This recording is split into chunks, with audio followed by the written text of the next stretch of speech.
mais le plus fort. Dans la forêt, au milieu de tous ses amis, il est heureux, il s'amuse, il joue et il rit. Et une fois qu'il est lancé, rien ne peut l'arrêter. L'aventure l'attend au bout du chemin, mais l'aventure, ça fait partie des plaisirs quotidiens. C'est l'histoire du petit castor, le plus petit mais le plus fort. Dans la forêt, au milieu de tous ses amis, il est heureux, il s'amuse, il joue et il rit. Et une fois qu'il est lancé, rien ne peut l'arrêter. Il est rusé, audacieux, il n'a pas peur. Il croit qu'il arrive, il sait démontrer qu'il a du cœur. C'est l'histoire du petit castor, le plus petit mais le plus fort. Et une fois qu'il est lancé, rien ne peut l'arrêter.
Voilà. Oui, c'est curieux. Je me demande où il va toutes les nuits à une heure pareille. Curieux, en effet. Suivons-le à distance. Oh, le père Castor a disparu. Ce que j'aimerais savoir, c'est à quoi sert le sac. À mon avis, s'il prend un sac, c'est pour apporter quelque chose. Attendons qu'il passe par ici à son tour, c'est tout. Oui. Bonne idée.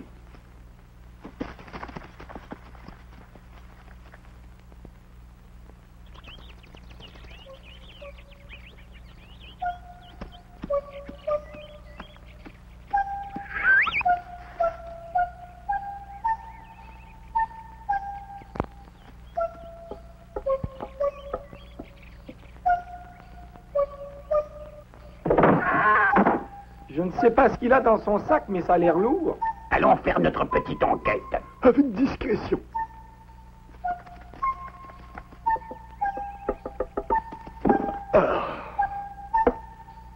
Je suis épuisé. Oh. Bonjour, papa. Bonjour, Castor. Tu as bien dormi? Pourquoi me regardes-tu comme ça? J'aimerais savoir où tu es allé cette nuit. Comment ça, où je suis allé cette nuit? Tu déraisonnes. Où veux-tu que j'aille? Je suis resté dans mon lit, voyons. Tu n'y étais pas. Deux solutions. Ou tu rêves, ou tu as des visions, mon petit Castor. Ceci dit, je vais préparer ton petit déjeuner, d'accord? Vous avez vu comme il s'est empressé de cacher le sac quand Castor a descendu l'escalier? C'est signe qu'il contient une chose importante. Si importante qu'il ne veut la montrer à personne. Faites-moi confiance, les amis. Un jour ou l'autre, je percerai son secret.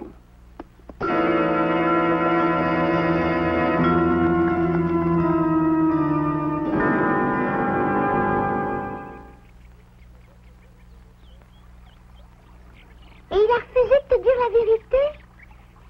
Ton père a peut-être raison. Tu rêves ou t'as des visions? C'est impossible. Si je l'avais vu qu'une seule fois, je l'admettrais, mais 3 nuits de suite, non. C'est vraiment troublant. Tu n'as pas pu voir ce qu'il y avait dans son sac? Il l'a caché sous le plancher en le jetant dans la trappe. Je n'oserais pas toucher à ce sac sans permission. Oui. Comment trouver une solution?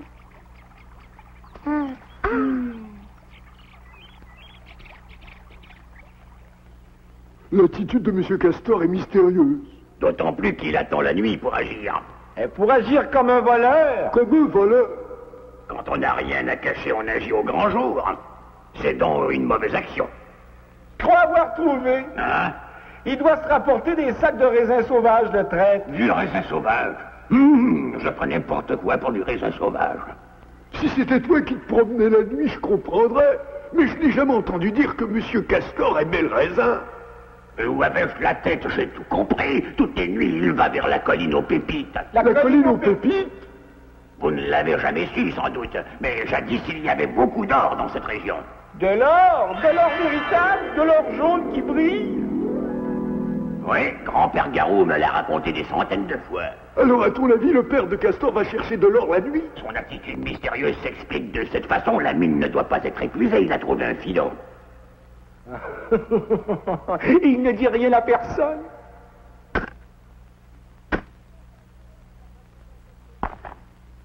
Il n'a pas le droit de s'approprier un tel trésor. Cela fait partie du patrimoine de Clairefontaine et cela appartient à notre communauté. Je viens d'avoir une bonne idée. Approchez-vous. Un sac d'or, ça vous intéresse? Ben oui, et comment? Ça ne peut réussir que si nous sommes tous d'accord. Je compte sur vous. Entendu. À ce soir, Castor. À ce soir.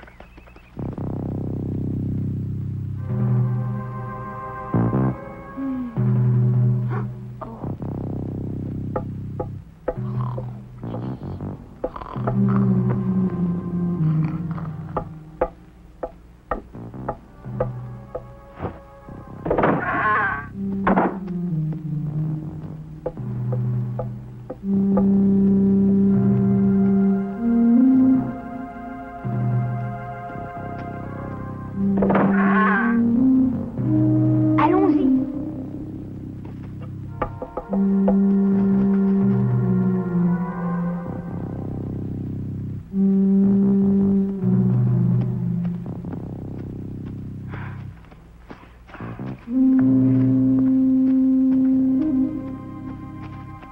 Oh, Garou, tu m'as fait peur. Ne faites pas de bruit, surtout. Nous poursuivons le même but.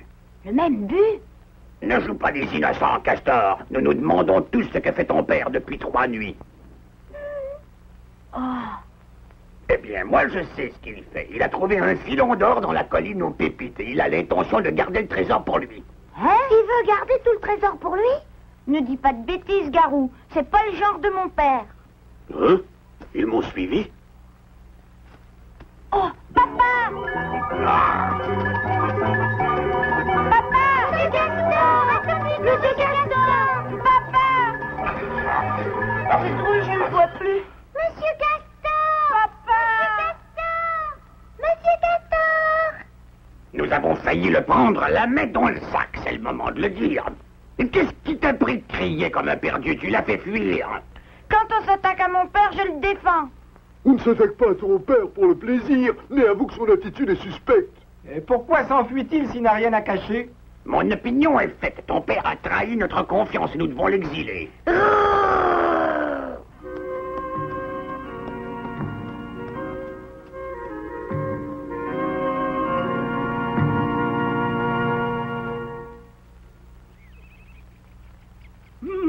Je reconnais que c'est extrêmement troublant. Je suis bien ennuyée, docteur. Oui, on serait à moins. Il n'y a que vous qui puissiez trouver une bonne solution. Cela paraît difficile au premier abord. Je vais vider l'abcès. J'irai en parler à ton père, Castor. Merci, docteur Mouk. Hurrah! Hurrah!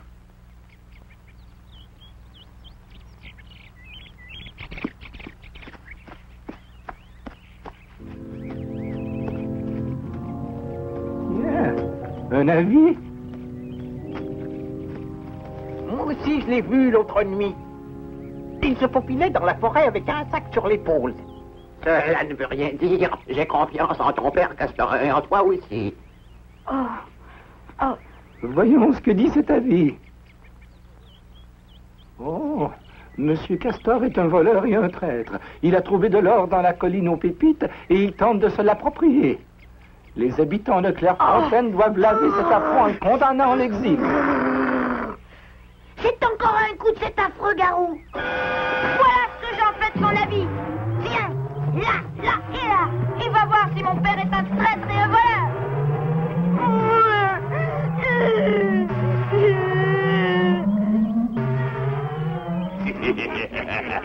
Elle ne pleure pas. Maître Garou joue les justiciers pour le bien de Clairefontaine. Je le reconnais bien, là. Tu es idiot de nature ou tu joues les imbéciles? Tu as tout compris. Moi, rien du tout. Ça ne m'étonne pas, Lourdeau, mais sache que je me moque de la communauté. Nous allons nous emparer de l'or qu'il a extrait et ensuite nous le chasserons de la forêt. Oh, je me disais aussi, ça cache quelque chose. Mais il y a une chose que je n'ai toujours pas comprise. Que veux-tu faire de tout ce trésor? Je t'explique. Je me construirai un palais d'or dont je serai le roi. Quelle drôle d'idée. J'ai toujours eu envie de régner sur une cour dessus, je suis né pour ça.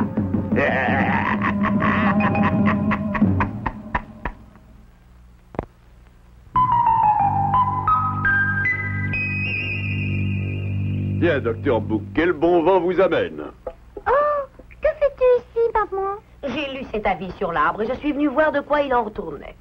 Précisément, je suis venu vous rendre visite pour savoir ce que cela veut dire. Oh, c'est gentil à vous de vous être dérangé, mais il n'y a pas de quoi fouetter un chat avec cette histoire. Je connais Garou, et il y a bien longtemps que cela ne m'impressionne plus. Je dois avouer que moi, ça m'a impressionné. Sans compter votre fils qui lui aussi a été troublé par cette histoire. Ah, je ne savais pas, Castor, j'espère que tu me pardonneras. Là n'est pas la question. Tout ce que je te demande, c'est de me dire ce que tu fais la nuit avec ton sac sur l'épaule. C'est tout. Ce que je vais te dire s'adresse autant à toi qu'aux autres. Je te donne ma parole que je n'ai rien à me reprocher dans cette affaire. Alors Garou a menti. Et calme-toi, Castor, calme-toi. J'ai moi aussi entendu parler des filons de la colline aux pépites. Mais il y a longtemps que les mines sont épuisées. Dire qu'on vous accuse d'être un voleur. Il faut s'appeler Garou pour croire une histoire pareille. Tu ne crois pas qu'il serait temps de nous dire la vérité, papa? D'accord. Mais avant de vous dire exactement ce qui se passe, je vous demande de m'accorder une autre nuit de délai. Oh, tu caches vraiment bien tes secrets. Il faut savoir garder un secret. Elle sait de quoi elle parle. Quoi qu'il en soit, je vous remercie tous de m'accorder votre confiance. Des copeaux?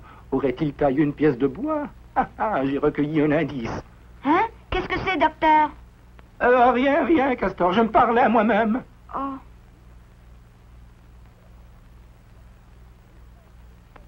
Alors, entendu pour ce soir? Nous ferons tout ce qui a été prévu dans ton plan. Plan.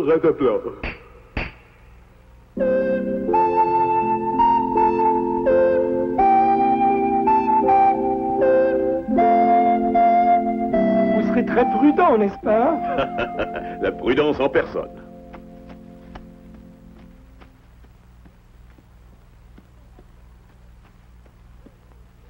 Je suis impatiente de connaître ce secret. Oh, moi aussi.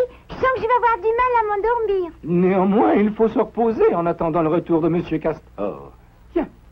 Tiens, curieux. Petit Castor a disparu.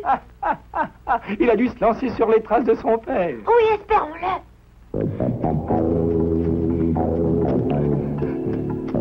Il faut que tout Clairefontaine condamne ce traître à l'exil.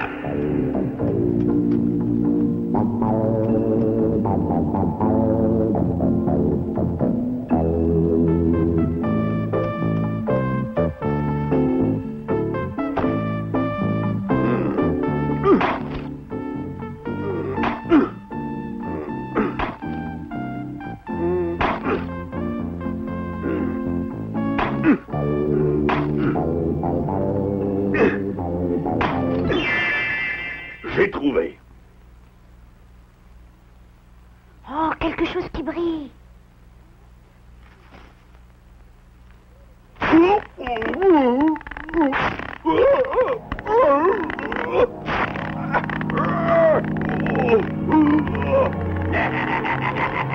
Tu me le paieras.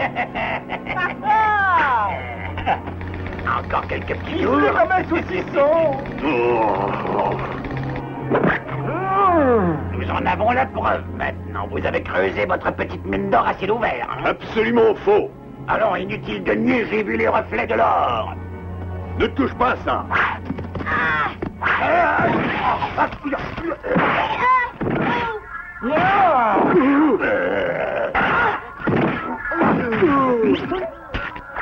Un autre saucisson! Ils ont attrapé Castor. Vous êtes entre nos mains, espèce de voleur d'or. Il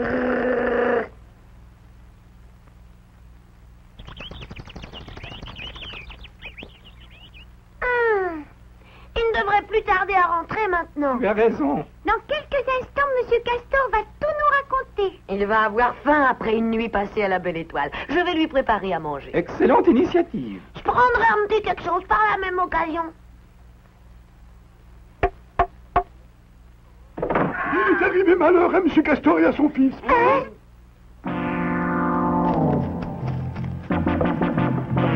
Vite, suivez-moi, c'est par ici. Et voilà, nous avons réussi à mettre la main sur le voleur d'or. Et tous ceux qui ont pris la défense de M. Castor seront considérés comme ses complices. Il accuse cette complicité. Silence, silence, je vais parler. J'ai le plaisir de vous présenter les pièces à conviction. Je peux me tromper, mais on dirait une racine.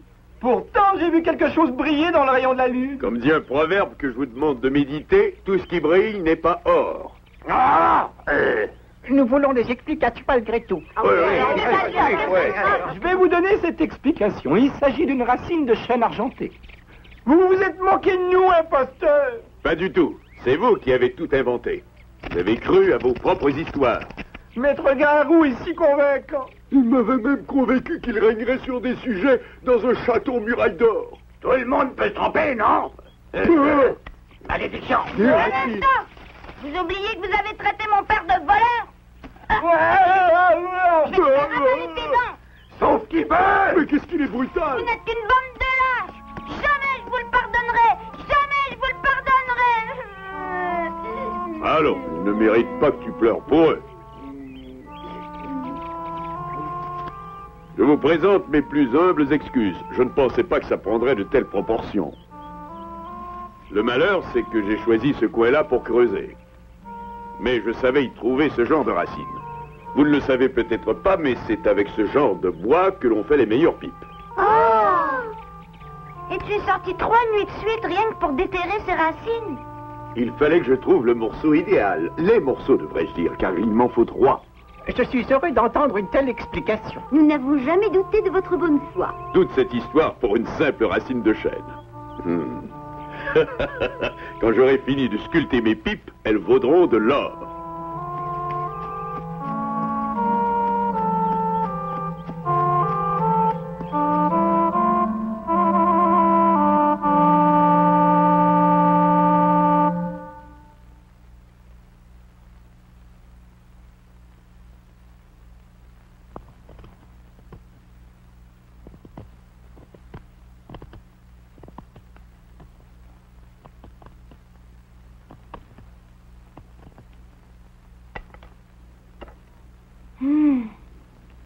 Des copeaux. Quand vous parliez d'indices hier soir, c'est à ça que vous pensiez, n'est-ce pas, Dr. Book? Oui, pour ne rien cacher. C'est pour ça que vous n'étiez pas impressionné.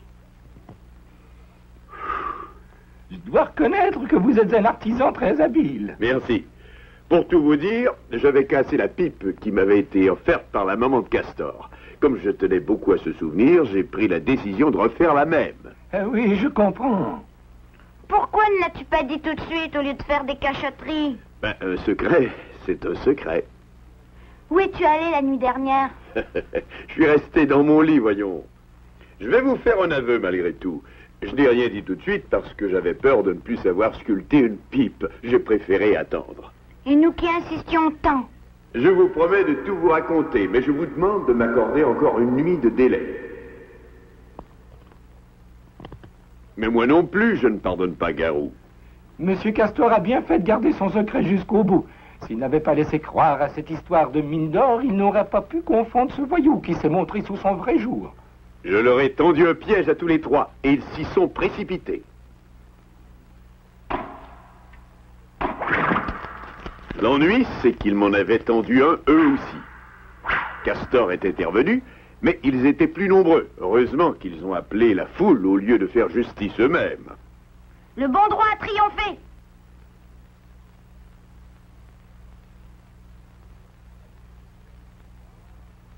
Et voilà, ma pipe est terminée. Oh, splendide. Oh.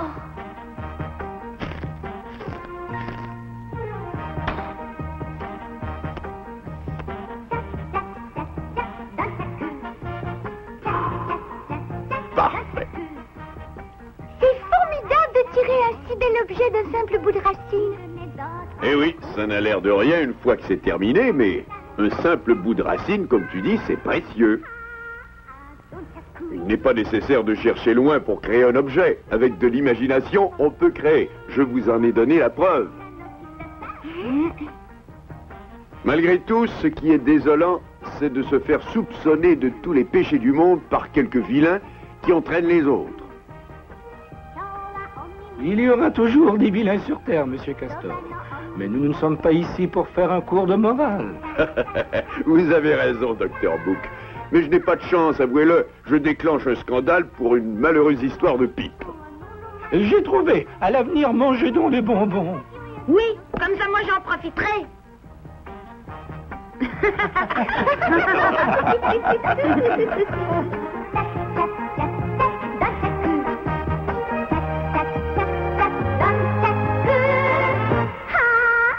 Dans sa cour.